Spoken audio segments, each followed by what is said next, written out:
Alhamdulillah, Ya, Ustadz, akhirnya 1 pekan kita sudah menunaikan ibadah puasa Ramadan, Ustadz. Masya Allah. Alhamdulillah. Kayak cepet gitu ya. Iya, Ustadz. Dan nggak perasaan saya terasa. makin kurus kayaknya. Orang dipakain jaket gitu ya. Iya, ini Tambah kalau dibuka blur gitu. Oh ya, meledak ya. Masya Allah, Ustadz. Dan Baik. Alhamdulillah di kesempatan ini kita akan membahas salah satu kisah orang saleh yang dekat sama Nabi Rasulullah, Sallallahu Alaihi Ustadz. Wasallam. Iya, Ustadz. Nah, Iya. ini seorang yang konon sangat cerdas, riwayat hadis yang begitu banyak, dan termasuk keluarga Nabi ya, Ustadz ya. Faqihu hadil ummah, faqihul asr, ya. Disebut sebagai ulamanya umat ini, Masya kiainya umat ini, kiai pada zamannya, ya, bahkan digelari sebagai sahabat yang junior tapi sepuh. Wih, Nah, disepuhkan, disepuhkan, dituakan, gitu ya. Siapakah beliau, Ustadz? Beliau ini sepupu Nabi SAW. Tapi usianya sangat muda, karena ketika Nabi SAW berhijrah, dia baru berusia 3 tahun. Oh, muda sekali ya. Ya, sangat muda. Namanya Abdullah bin Abbas bin Abdul Muthalib bin Hashim bin Abdi Manaf. Oh, Jadi dia satu kakek dengan Rasulullah SAW, yaitu Abdul Muthalib. Adapun ayahnya adalah Abbas, Abbas. paman Nabi SAW. Ayahnya ini, Abbas, adalah paman yang telah lama masuk Islam tapi menyembunyikan keislamannya dan tetap tinggal di Mekah. Ketika kemudian Nabi SAW hijrah pun, Abbas tetap tinggal di Mekah. Dengan status tersembunyi-sembunyi ya, Ustadz ya. Meskipun sebenarnya kemungkinan ada tokoh-tokoh Quraisy yang mengetahui kesiliman Abbas, tapi mereka tidak berani bertindak apa-apa. Karena ini Abbas tidak declare, dan Abbas adalah keluarga utama Bani Hashim yang sangat dihormati. Oke. Sebagaimana Abu Talib pada zamannya tidak ada yang berani mengusik Abu Talib ketika Abu Talib melindungi Muhammad SAW, melindungi Rasulullah. Padahal Abu Talib itu tidak punya pasukan, bukan orang kaya, ya biasa-biasa saja. Tapi memang kehormatan Bani Hashim itu mereka disegani, dimuliakan. Bahkan by personal ya, Ustadz ya. By personal. Meskipun tidak punya pengikut, nggak punya pasukan, nggak punya budak yang banyak gitu ya. Nah, Abbas di tengah-tengah orang Quraisy dipanggil sebagai Abul Fadl karena anaknya yang paling besar namanya Al-Fadl bin Abbas. Oh, Abbas. Jadi Ibnu Abbas itu bukan anak pertama. Bukan anak pertama. Jadi Abbas itu selisih usia anaknya jauh-jauh seperti Abdul Muthalib. Jadi anak pertama dengan anak kedua selisihnya 10 tahun. Dia Ummul Fadl itu melahirkan Abdullah bin Abbas ketika usianya juga sudah tidak muda lagi. Begitu. Jadi Abdullah bin Abbas ini anak yang kemudian disayang oleh Abbas bin Abdul Muthalib, ya, dicintai, dan kemudian ketika Ummul Fadl akhirnya memutuskan untuk hijrah ke Madinah, anak kecil ini dibawa, meskipun Abbas masih bertahan di Mekah waktu itu. Oh, jadi LDR itu. Ya, LDR dulu. Ketika sampai di Madinah, ya, Ibnu Abbas segera mendekat dan berakrab-akrab dengan Rasulullah SAW. Jadi suatu hari Ummul Fadl, ibunya, membawanya ke tempat Rasulullah SAW ketika Rasulullah sedang bersama sahabat, ya. Kemudian ketika itu Nabi SAW melihat anak ini. Kemudian beliau menariknya, mendekatkannya, dan beliau memberikan nasihat pribadi kepada anak itu. Wahai anakku,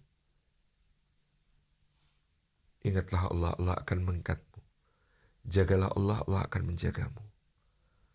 Dan Kalau kamu mengingat Allah dalam keadaan lapang, niscaya Allah akan mengingatmu selalu dalam keadaan sempit. Masya Allah. Diberikan nasihat-nasihat secara langsung oleh Nabi SAW. Dan Ibnu Abbas karena masih kecil, kadang-kadang dia datang ke rumah Nabi SAW, nginep. Ketika nginep di rumah Nabi SAW, pada suatu malam misalnya Rasulullah salat malam Qiyamul Lail, Ibnu Abbas kemudian ikut. Itu usia kira-kira berapa tadi? Usia mungkin 10 tahun? sekitar Belum ya? belum sampai ya 7 atau 8 tahun. Kemudian ikut Nabi SAW sholat di belakangnya. Dan kisah lucunya ya tadi. Ya. Dan waktu awal sholat itu Ibnu Abbas tuh menempatkan diri di belakang Nabi SAW, di sebelah kiri agak ke belakang. Maka Nabi SAW itu menjunjung badannya, meletakkannya di sebelah kanan beliau, dengan kaki Nabi SAW di depan, Ibnu Abbas kakinya di belakang sedikit. Oh, selisih sedikit ya. Selisih sedikit. Seperti posisi kalau kita sholat. sekarang berjamaah Ya. 2 orang gitu tuh ya. Kemudian ketika itu Ibnu Abbas setelah Rasulullah melepaskan tangannya, beringsut mundur sedikit. Lalu Rasulullah narik lagi ke depan. Padahal lagi sholat itu, lagi baca ayat. Nah, ketika dilepas lagi tangannya, Ibnu Abbas mundur lagi dikit. Sampai 3 kali. Begitu salam, Rasulullah tanya, wahai putra pamanku, aku meletakkanmu di sampingku supaya kita sholat berjamaah dengan dekat seperti itu. Kenapa kamu mundur? Ibnu Abbas mengatakan, ya Rasulullah, sesungguhnya aku tahu bahwa jika sholat 2 orang dengan berjamaah, maka hendaknya mereka merapatkan kakinya dan mendekatkan kakinya. Hanya saja kaki makmum lebih di belakang daripada kaki imam.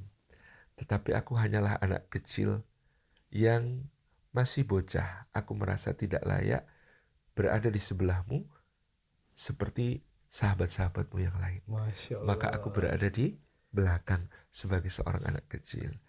Umur 7 tahun. Iya. Bisa berpikir seperti itu. Maka Rasulullah memeluknya, kemudian mencium ubun-ubunnya dan mendoakan satu doa yang luar biasa. Allahumma faqihhu fiddin wa 'allimhu ta'wil. Ya Allah, faqihkan dia di dalam agamanya dan ajarkan kepadanya ilmu tafsir, ilmu untuk memahami dan memahamkan Al-Quran kepada umat. Itu doanya Nabi SAW.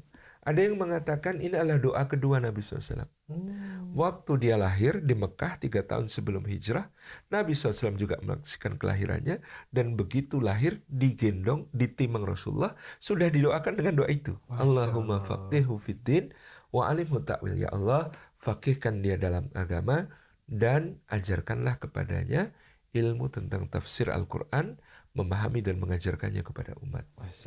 Maka ini menjadi sunnah hasanah bagi kita. Kalau kita punya anak masih kecil atau belum lama lahir, minta didoakan oleh orang soleh untuk anak kita itu adalah satu keutamaan. Apalagi mungkin saat akikohnya atau kapanpun kita ketemu dengan orang soleh membawa anak-anak kita, serahkan anak kita pada mereka, biarkan mereka kecup, mereka cium, mereka elus kepalanya, mereka doakan. Doa-doa itu kita tidak tahu mana yang lebih didengar di sisi Allah. Betul. Kita boleh jadi berdoa sebagai orang tuanya, ternyata karena kita banyak dosa, doa itu terhalang. Tapi ternyata doanya orang soleh, karena kita mencintai orang soleh, lalu meminta anak kita didoakan oleh mereka, itu diijabah oleh Allah. Nah, Abdullah bin Abbas mendapatkan berkah dari doa Nabi SAW itu, sehingga beliau adalah rujukan para sahabat dalam memahami ayat-ayat Al-Quran. Sesuai dengan doa Rasulullah ya. Sesuai dengan doa Rasulullah. Maka Ibnu Abbas digelari pada zaman sahabat sebagai turjumanul Quran. Apa itu sih? Penerjemahnya Al-Quran. Kalau ada kata-kata di dalam Al-Quran yang para sahabat tidak tahu artinya, tanyanya kepada Abdullah bin Abbas. Mungkin tanya konteks juga ya tadi. Kalau tidak tahu apa makna suatu ayat, konteksnya, sebab turunnya, peristiwa yang mengiringinya, maka tanyanya kepada Abdullah bin Abbas. Nah, satu hari Umar bin Khattab itu ya manggil Ibnu Abbas yang masih kecil. Kemudian dia ada di majelisnya, isinya orang-orang senior, sahabat-sahabat sepuh. Umar bertanya, tahukah kalian apa arti dan makna ayat idza ja'a nasrullahi wal fath wa ra'aitan nasa yadkhuluna fi dinillahi afwaja fasabbih bihamdi rabbika wastaghfir innahu kana tawwaba. Maka para sahabat senior menjawab, Allah memerintahkan kami untuk bertasbih, bertahmid, dan beristighfar kepadanya ketika Allah memberikan kepada kami kemenangan dan pertolongannya. Umar geleng-geleng mengatakan, wahai Ibnu Abbas, menurutmu apa makna ayat ini? Nah ini. Ibnu Abbas mengatakan ayat ini turun kepada Rasulullah Sallallahu Alaihi Wasallam menjelang akhir hayat beliau. Ketika Allah mengatakan datang pertolongan Allah dan kemenangan, maka itu berarti tugas Nabi Sallallahu Alaihi Wasallam sudah selesai. Sehingga ayat-ayat ini merupakan isyarat bagi kita semua akan kepergian Rasulullah Sallallahu Alaihi Wasallam, dan Rasulullah diperintahkan bertasbih memuji Allah atas karunia-Nya dan beristighfar kepada Allah, memohon ampun untuk umat beliau. Jadi bukan untuk diri beliau. Karena Nabi SAW itu maksum, dosa-dosanya sudah diampuni. Maka makna dari surah An-Nasr itu seperti yang dijelaskan oleh Ibnu Abbas ini, gitu ya. Kata Umar, sesungguhnya aku tidak mengetahui takwil surat ini kecuali seperti yang dikatakan oleh Ibnu Abbas. Masya Gitu ya. Jadi sahabat yang lain itu salah semua. Karena ketika mereka memaknai Allah memerintahkan kami untuk bertasbih, bertahmid, dan beristighfar ketika kami diberikan kemenangan dan pertolongan. Betul. Sedangkan Ibnu Abbas mengatakan datangnya pertolongan Allah dan kemenangan itu adalah tanda menjelang ajalnya Rasulullah SAW. Beliau akan wafat, sehingga ini menjadi isyarat bagi kita. Lalu Allah memerintahkan kepada beliau bertasbih dan bertahmid atas semua pertolongan Allah di dalam dakwahnya, dan memerintahkan beliau untuk beristighfar, memohon ampun untuk umatnya. Gitu. Jadi beda banget. Pemahamannya beda. Padahal ayat yang dibaca sama. Maka kita ini tidak boleh sembarangan mentakwil Quran, nggak boleh sembarangan membaca Quran. Dan Allah memberikan ilmu tentang Quran itu memang kepada siapa yang dikehendakinya. Betul. Kita misalnya belajar di sini. Antara Abdullah ibnu Mas'ud dengan Abdullah bin Abbas memahami ayat Quran. Beda ya, Tante? Beda pemahaman. Ibnu Mas'ud dengan kehati-hatiannya supaya dia tidak sembarangan menafsir Quran. Ibnu Abbas dengan karunia ilmu yang ada padanya, yang Allah Subhanahu wa taala berikan untuk memahami Quran. Yang dibaca ayat di surah Ali Imran. Ayatnya itu berbunyi,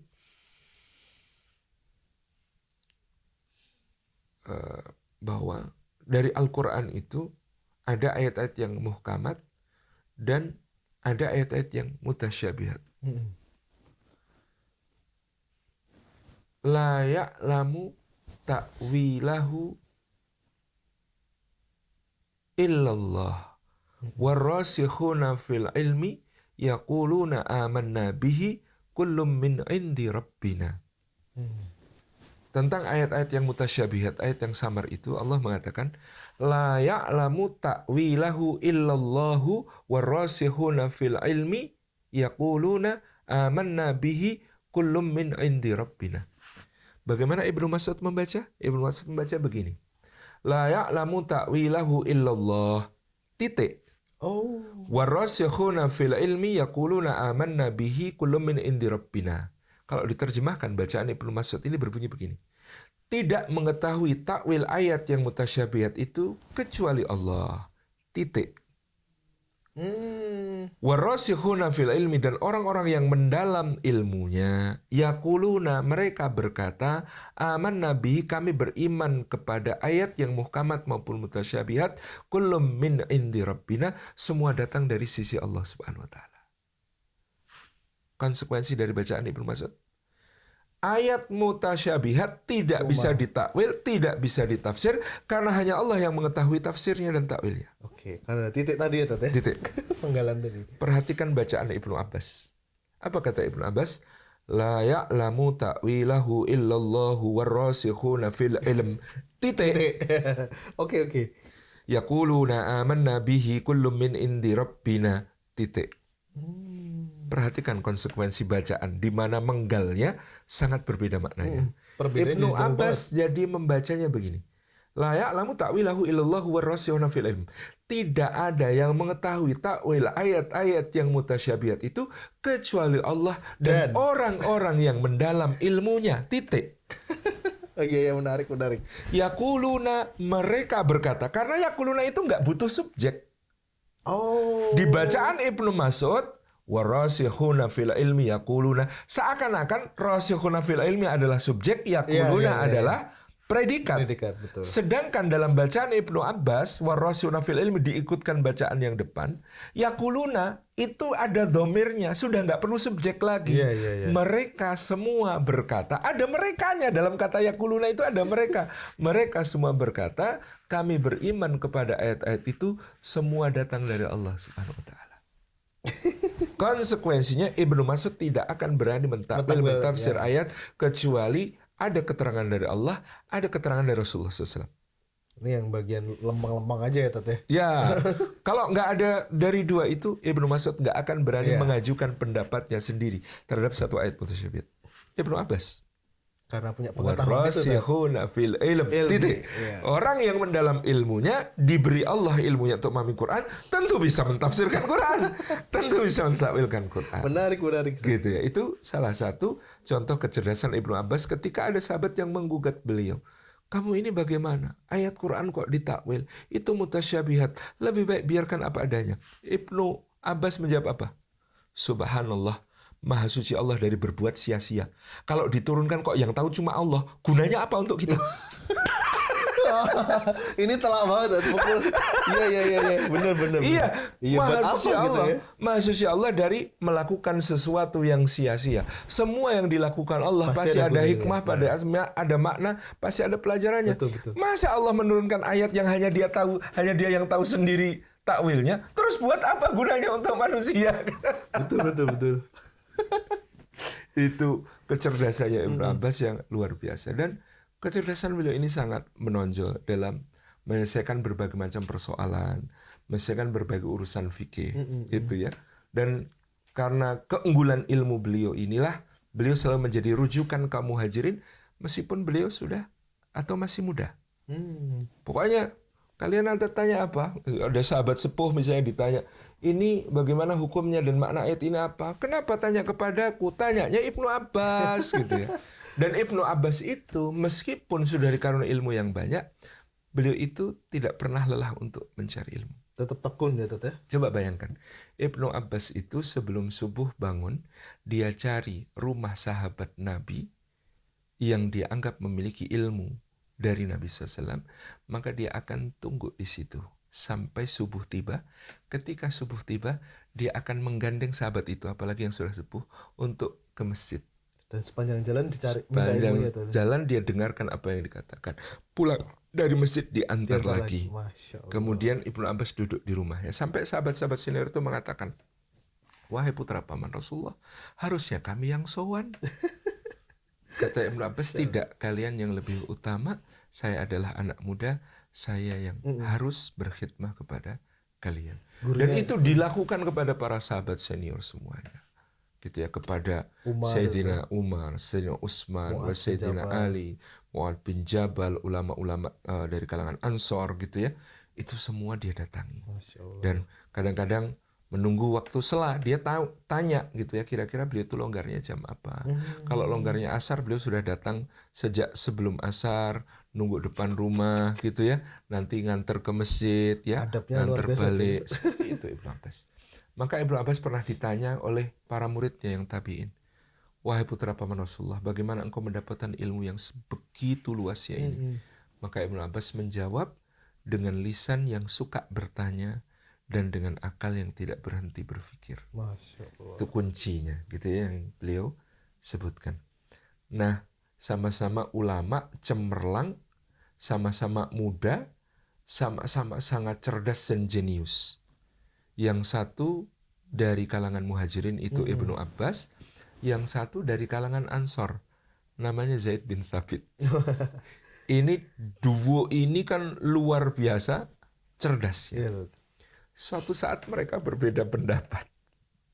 Bahkan konon sampai Sampai diem-dieman ya tuh ya. ada yang mengatakan aku akan bermubahalah, aku berani bersumpah di hadapan Allah siapa yang benar dengan dia. Gara-garanya apa? Jadi Zaid bin Thabit dalam hukum waris berpendapat kalau bagian kakek ketika tidak ada bapak Oke. adalah sama dengan bagian bapak. Jadi kalau ada warisan mau dibagi, nggak ada bapaknya, maka bagian kakek itu sama dengan bagian bapak. Oke. Maka kata Zaid bin Thabit, bagian cucu ketika tidak ada anak juga sama dengan bagian anak.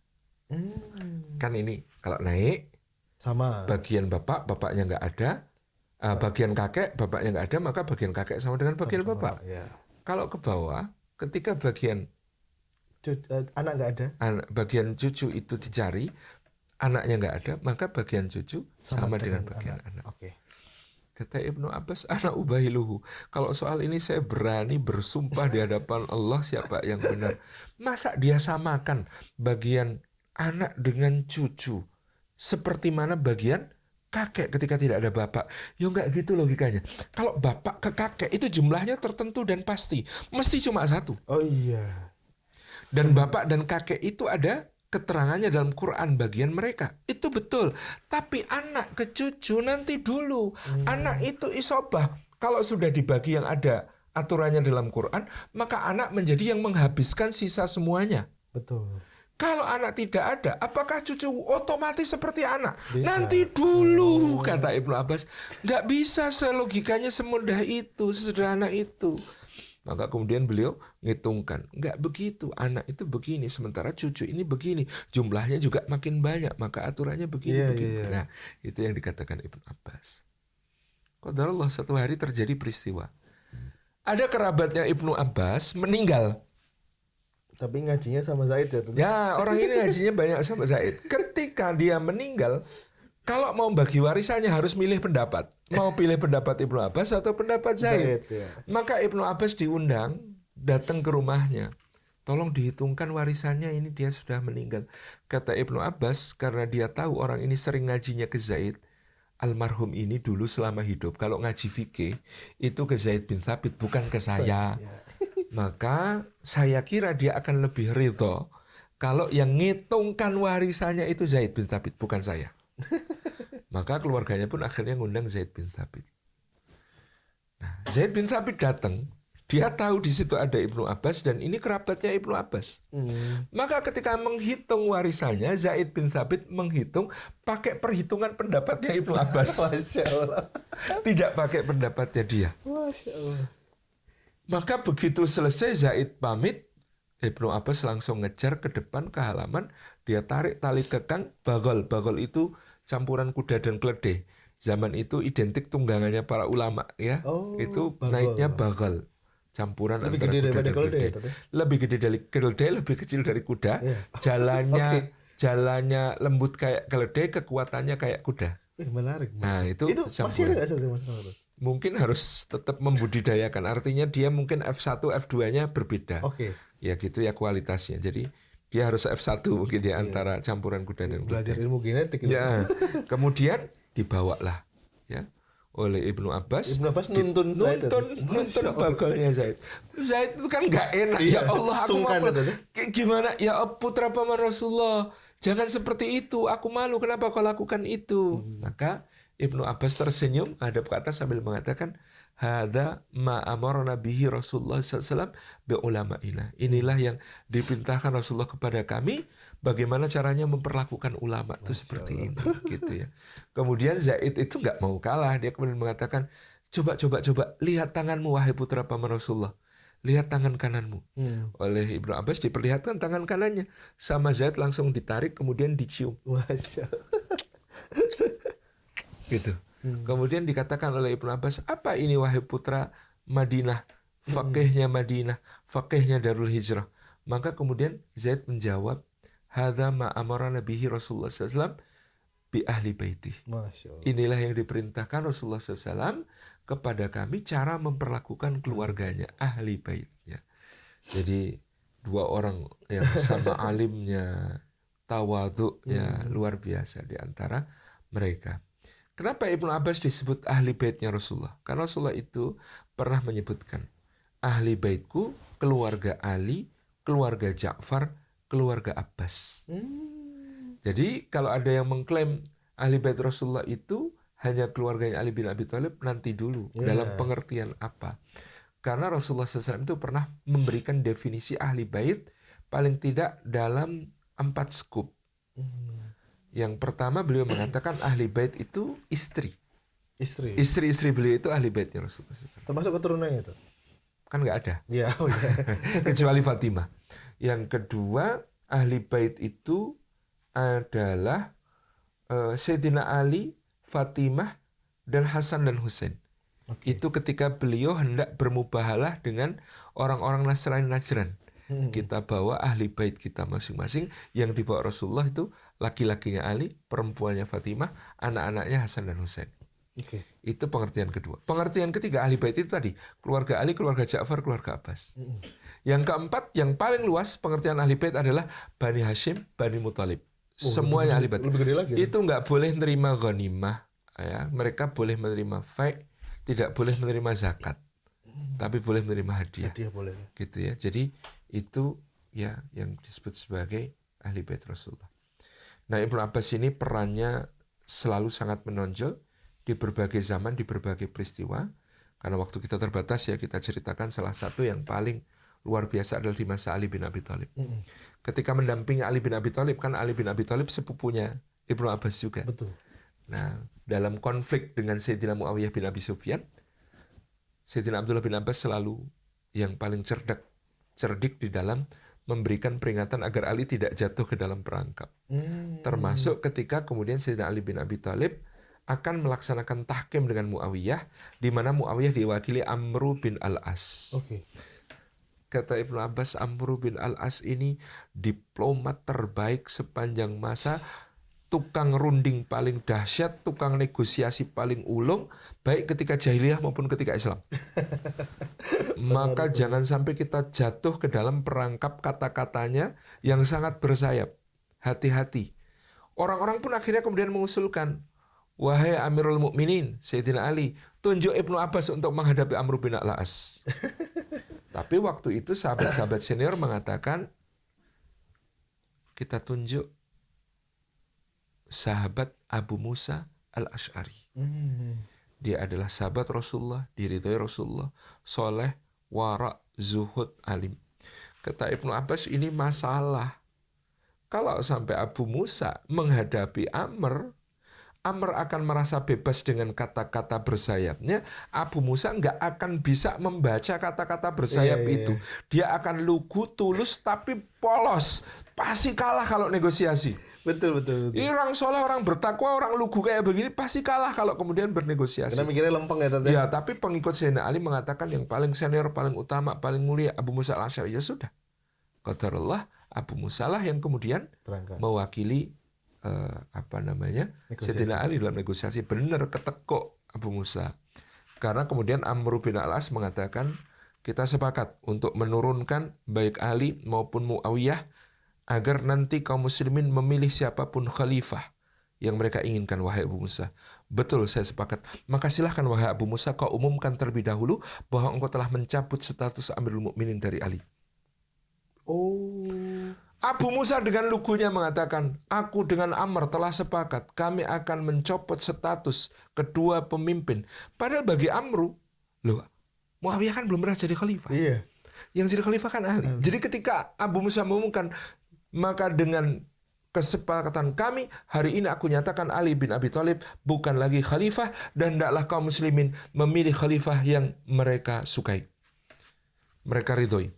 Amru langsung maju. Aku adalah bagian dari kaum muslimin, maka dengan turunnya Ali, kekosongan terjadi dalam kepemimpinan umat, dan ini tidak boleh dibiarkan lama-lama. Dengan ini aku nyatakan Muawiyah sebagai Amirul Mukminin. Selesai. Karena Muawiyah nggak pernah jadi Amirul Mukminin. Sebelumnya kan bukan Amirul Mukminin, jadi itu baru diangkat.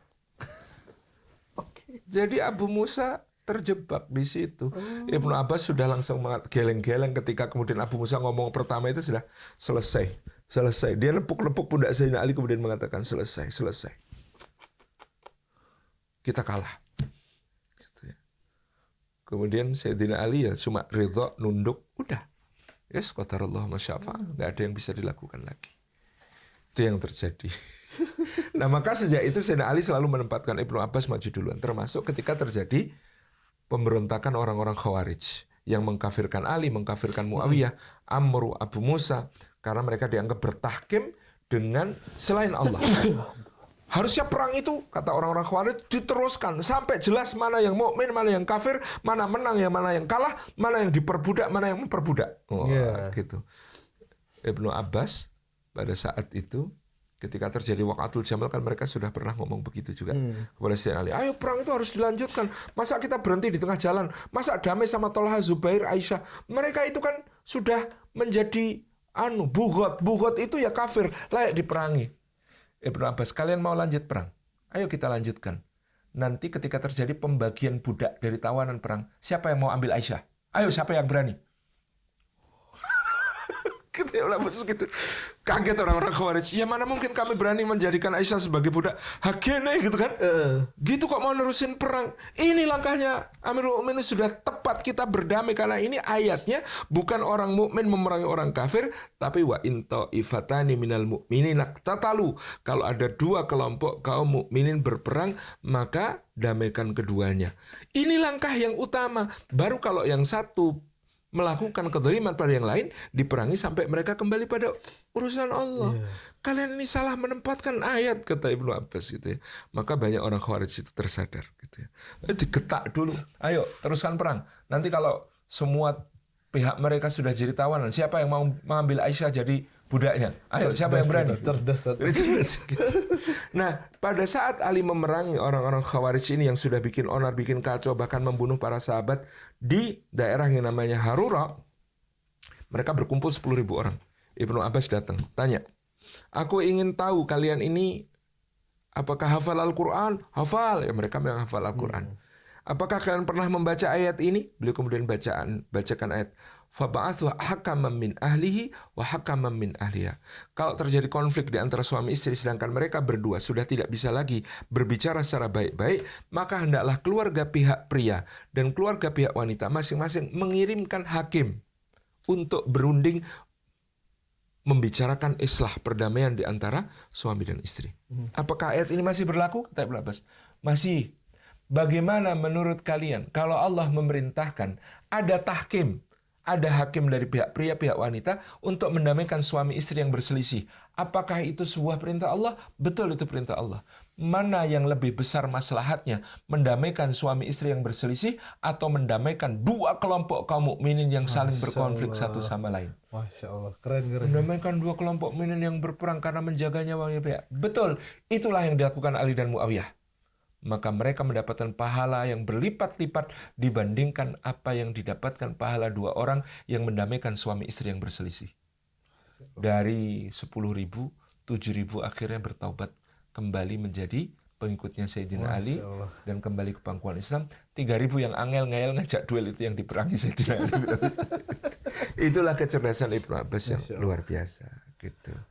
Ternyata ya ngomongin Ibnu Abbas itu nggak habis-habis, tapi kita harus beralih. Besok kita harus ngomongin orang-orang soleh yang lainnya. Dan kita pamit dulu. Jangan lupa teman-teman daftar ya series kita ini. Nggak ada kata terlambat, ajak yang lain. Karena nanti akan kita undi siapa yang berhak untuk mendapatkan grand prize umroh dari Jejak Imani. Kita akan umumkan di Hari Raya Idul Fitri. Amin, insya Allah. Baik teman-teman semuanya, kita cukupkan dulu pertemuan kita pada kesempatan ini. Kita tutup dengan Assalamualaikum warahmatullahi wabarakatuh. Waalaikumsalam warahmatullahi wabarakatuh.